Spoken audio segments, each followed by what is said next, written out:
नमस्कार, news point लेकर हाजिर हूं मैं राजीव। दोस्तों, देश में बीजेपी के खिलाफ जबरदस्त तरीके से माहौल बनता जा रहा है।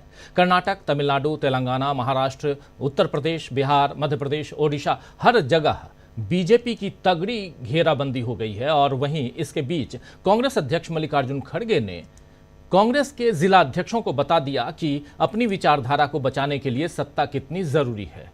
आपको याद होगा कि खड़गे ने कहा था कि 2025 का साल वो संगठन को मजबूत करने में लगाएंगे और इसी कड़ी में आज डीसीसी यानी डिस्ट्रिक्ट कांग्रेस कमेटियों के अध्यक्षों की एक अहम बैठक कांग्रेस ने की है और जिसमें राहुल गांधी भी मौजूद रहे और मल्लिकार्जुन खड़गे की अध्यक्षता में ये बैठक हुई है। बताया ये जा रहा है कि ऐसी बैठक करने का सुझाव प्रियंका गांधी ने दिया था ताकि कार्यकर्ताओं को मजबूती से जोड़ा जा सके। हालांकि आज प्रियंका इस बैठक में नहीं थी। आज उनका केरल का दौरा है जहां वो अलग अलग कार्यक्रमों में हिस्सा ले रही हैं। इधर मल्लिकार्जुन खड़गे ने आज जिला अध्यक्षों से जो बात की है उसमें कहा है कि हमारी विचारधारा मजबूत है, लेकिन हम इसे सत्ता के बिना लागू नहीं कर सकते। कांग्रेस को लोकसभा चुनाव में 100 सीट मिली थी। अगर हमने और मेहनत की होती तो 20-30 सीट और जीतकर सरकार बना सकते थे। इस दौरान उन्होंने अपनी पार्टी कार्यकर्ताओं से यह भी कहा कि कांग्रेस की लड़ाई संसद के अंदर और बाहर बीजेपी और आरएसएस दोनों से है। अंदर भी है और बाहर भी है और दोनों में लड़ाई जो है वो बीजेपी और आरएसएस दोनों से है। तो कांग्रेस बीजेपी और आरएसएस दोनों से मुकाबले के लिए नए सिरे से तैयार हो रही है। वैसे भी कांग्रेस से अभी भी बीजेपी को काफी डर लगता है। कल ही जिस तरह ओम बिरला ने राहुल गांधी को बोलने नहीं दिया और मर्यादा बनाए रखने पर नसीहत दी, उस पर लोकसभा अध्यक्ष की काफी आलोचना हो रही है। आज रॉबर्ट वाड्रा ने यहां तक कह दिया कि हमें रिश्तों को निभाना सिखाया जाता है। हमें रिश्तों को निभाना सिखाया जाता है। हम भाजपा की तरह नहीं हैं जो रिश्ते तोड़ते हैं और अपनी शादी को भी नहीं निभा पाते। यहां रॉबर्ट वाड्रा ने इशारों में नरेंद्र मोदी पर ही तंज कसा है। वैसे तो राहुल गांधी या प्रियंका गांधी इस तरह के निजी हमले नहीं करते हैं, लेकिन रॉबर्ट वाड्रा ने बीजेपी को करारा जवाब देने की कोशिश की है। उधर तेजस्वी यादव ने भी आज बिहार में बीजेपी पर निशाना साधा और बता दिया कि उसे केवल अपनी सत्ता की चिंता है। आइए सुनते हैं तेजस्वी यादव को क्या कह रहे हैं। सुनिए। लगातार जो है हम लोग कह रहे हैं कि सरकार को आत्मचिंतन और मंथन करने की आवश्यकता है महोदय।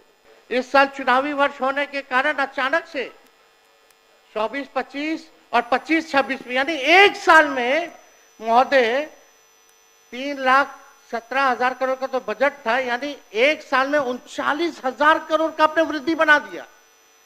हम जानना चाहते हैं एक साल के अंदर 39,000 करोड़ आप बढ़ा कैसे दिए? बिहार का रेवेन्यू कहां से इतना फायदे में रहा है? बिहार जो आप बढ़ा दिए, ये कहां से आंकड़ा लाए हैं?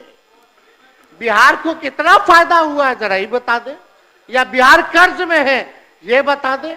हमारे समय में यानी राजद के समय में इन्फ्लेटेड बजट नहीं होता था, अब तो सारा इन्फ्लेटेड बजट है महोदय, बनाते हैं। 20 वर्षों में शासन के बावजूद बिहार आज भी केंद्र सरकार पर आर्थिक रूप से निर्भर है महोदय।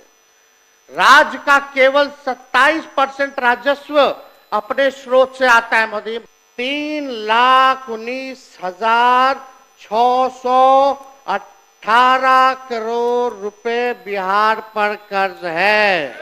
आप सोचिए, हर दिन प्रतिदिन 56 करोड़ रुपए कर्ज का सूद में यानी ऋण में जो है ब्याज में बिहार सरकार दे रही है। अजब अनूठा बिहार का सिस्टम बना दिया, जहां खेतों के बीच में बिना सड़क संपर्क पुल खड़े हैं।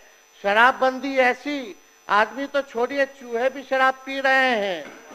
सीएम जिस रफ्तार से भाजपा के लोगों के चरणों में गिर रहे हैं, उसी रफ्तार से लगातार बिहार में पुल गिर रहे हैं, पर्चे लीक हो रहे हैं, अपराधी बेखौफ हैं, बेकसूर युवाओं पर लाठी बजाई जा रही है। मुख्यमंत्री को राष्ट्रगान के सम्मान की भी चिंता नहीं, लेकिन भाजपा को अपनी सरकार की बहुत चिंता है। अपराध की खबरों से अखबारों का रंग लाल और सरकार का मुंह काला हुआ पड़ा है महोदय।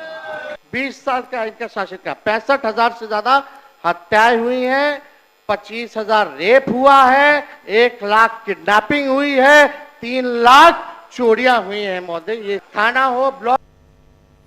तो सुन रहे थे आप यहां तेजस्वी यादव को। तेजस्वी हर दिन किसी नए मुद्दे पर नीतीश कुमार की क्षमता पर सवाल उठाते हैं और बीजेपी की चालाकी का पर्दाफाश करते हैं। वैसे नीतीश भी अब बीजेपी की चालाकी को समझ ही रहे हैं। शायद तभी वो कल संजय जायसवाल के घर डिनर पर नहीं पहुंचे, जबकि बिहार एनडीए के तमाम दलों के नेता वहां इकट्ठे हुए थे। कल नीतीश ने अपनी नाराजगी दिखाई और आज उनके करीबी माने जाने वाले अधिकारी संजय हंस के घर ईडी पहुंच गई, जिसे बीजेपी के दबाव की तरह देखा जा रहा है। यही खेल बीजेपी छत्तीसगढ़ में भी कर रही है। पहले भूपेश बघेल के घर ईडी पहुंची और फिर अब सीबीआई आ धमकी, जिसके बाद भूपेश बघेल ने बताया है कि यह सब 30 मार्च को मोदी के दौरे की तैयारी है। वहीं 29 मार्च को अमित शाह भी बिहार पहुंच रहे हैं और चुनावी तैयारी को लेकर यह उनका पहला दौरा रहेगा। यानी बिहार पर अब बीजेपी ने काम तेज कर दिया है, लेकिन महाराष्ट्र, मध्य प्रदेश और उत्तर प्रदेश में बीजेपी अपने कारनामों से घिर रही है। मध्य प्रदेश में तो बीजेपी ने बेरोजगारी को लेकर बड़ी चालाकी दिखाई। उसने बेरोजगार की जगह युवाओं को आकांक्षी कहना शुरू कर दिया, जबकि राज्य में 30 लाख शिक्षित बेरोजगार हैं। इस पर कांग्रेस ने लिखा है, क्या कुछ लिखा है आइए जरा देख लीजिए। कांग्रेस का लिखना है कि मध्य प्रदेश की बीजेपी सरकार ने एक शॉर्टकट से बेरोजगारी खत्म कर दी। बीजेपी सरकार ने बेरोजगार शब्द ही हटा दिया। अब मध्य प्रदेश के बेरोजगार आकांक्षी युवा कहलाएंगे। ना होंगे बेरोजगार, ना होगी बेरोजगारी। आप सरकार को थैंक यू बोल सकते हैं। तो ये थैंक यू बोलिए युवाओं के लिए कह रही है कांग्रेस पार्टी, जो बेरोजगार युवा हैं, जो बीजेपी को लेकर आए हैं उनके लिए। लेकिन वहीं उत्तर प्रदेश में महाकुंभ भगदड़ के मुआवजे में बीजेपी ने चालाकी दिखाई, तो यहां अखिलेश यादव ने मोर्चा संभाला है। अखिलेश यादव ने लिखा है, क्या कुछ लिखा ट्विटर पे, आइए जरा वो भी देख लेते हैं। लिख रहे हैं कि 25 लाख मिलने थे, 2.5 लाख मिल रहे, महाकुंभ हादसे के मुआवजे पर खेल चल रहा है। ये कह रहे हैं अखिलेश यादव की भाजपाई कम से कम मृत्यु के मुआवजे में तो बेईमानी न करें और कुछ नहीं कहना है, ये दिखाते हुए और कुछ नहीं कहना है। तो ये अखिलेश यादव हैं। उधर महाराष्ट्र में उद्धव ठाकरे ने सौगाते मोदी पर सवाल उठाते हुए कहा है कि बीजेपी को अब आधिकारिक तौर पर इस बात की घोषणा कर देनी चाहिए कि उसने हिंदुत्व को त्याग दिया है। वो यानी बीजेपी उन लोगों को सौगाते सत्ता बांट रहे हैं जिनके घर बुलडोजर से ध्वस्त कर दिए गए और कई लोग सांप्रदायिक दंगों में मारे गए। होली में मुसलमानों पर तंज कसने वाले अब चुनाव के समय पूरन पोली बांटते हुए नजर आ रहे हैं। उन्होंने कहा है कि क्या यह सौगात सिर्फ बिहार चुनाव तक ही सीमित है या आगे भी जारी रहेगी। इधर दक्षिण राज्यों में, दक्षिण के राज्य आप सब जानते हैं, तमिलनाडु खासकर, लेकिन दक्षिण राज्यों में बीजेपी घिर गई है। एक तरफ तमिलनाडु में स्टालिन ने वक्फ संशोधन विधेयक के खिलाफ प्रस्ताव पारित किया, तो तेलंगाना में रेवंत रेड्डी ने परिसीमन के खिलाफ प्रस्ताव पारित किया है। वहीं कर्नाटक में बीजेपी ने बागी विधायक बसनगौड़ा पाटिल यतनलाल को निलंबित कर दिया है, जिससे अब बीजेपी में फूट पड़ गई है और बढ़ेगी ये फूट, ये तय मानिए। इन राज्यों के अलावा ओडिशा में कांग्रेस विधायकों के निलंबन के विरोध में आज जिस तरह जोरदार प्रदर्शन हुआ, उसमें भी बीजेपी घिर गई है। तो पूरे देश में किस तरह खुल गया है बीजेपी के खिलाफ मोर्चा, आइए दोस्तों इसी पे आज हम चर्चा करेंगे।